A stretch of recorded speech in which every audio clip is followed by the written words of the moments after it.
ఫైబ్రోఎడెనోమా of the breast అంటే బ్రెస్ట్లో వచ్చే lumps 15 నుంచి 35 సంవత్సరాల మధ్య వయసున్న మహిళల్లో ఈ ఫైబ్రోఎడెనోమా లేదా బ్రెస్ట్ లంప్స్ కామన్గా వస్తూ ఉంటాయి.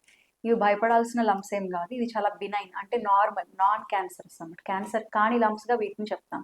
అయితే ట్రీట్మెంట్ చేసుకోవాలంటే చేసుకోవాలి. ఫస్ట్ అయితే మీకు వచ్చిన లంప్ ఎటువంటి లంపో మీ బ్రెస్ట్ సర్జన్ దగ్గరికి వెళ్ళి చెక్ చేయించుకొని ఆ లంప్కి ఒక స్కానింగ్, అల్ట్రాసౌండ్ స్కానింగ్, ఇంకా ఒక సూది పరీక్ష లేదా ముక్క పరీక్ష ఎఫ్ఎన్ఏసి లేదా బయాప్సీ టెస్ట్ అనేది ఫస్ట్ చేయించుకోవాలి.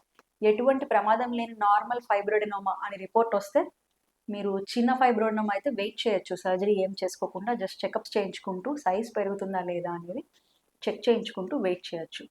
కానీ ప్రాబ్లమాటిక్ ఉంది అని చెప్పి రిపోర్ట్లో మనకి సూది పరీక్ష రిపోర్ట్లో వస్తే సర్జరీ చేయించుకోవడం మంచిది. సో సర్జరీ కూడా ఎట్లాంటి సర్జరీస్ చేయొచ్చు, ఎటువంటి కోత లేకుండా చిన్న గంటు పెట్టి మనం ఎంత దూరంలో ఉన్నా కూడా ఫైబ్రోఎడెనోమా అంటే ఆ లంప్ని మీకు నిప్పుల్ ఏరియాల పక్కనే చిన్న గంటు పెట్టి లంప్ని బయటికి తీసి మనం కుట్టు కూడా కనబడకుండా స్కార్ లేకుండా మనం సర్జరీ చేయొచ్చు. అట్లా కాకుండా ఎనస్థీషియా అవసరం లేని సర్జరీస్ కొన్ని ఉంటాయి.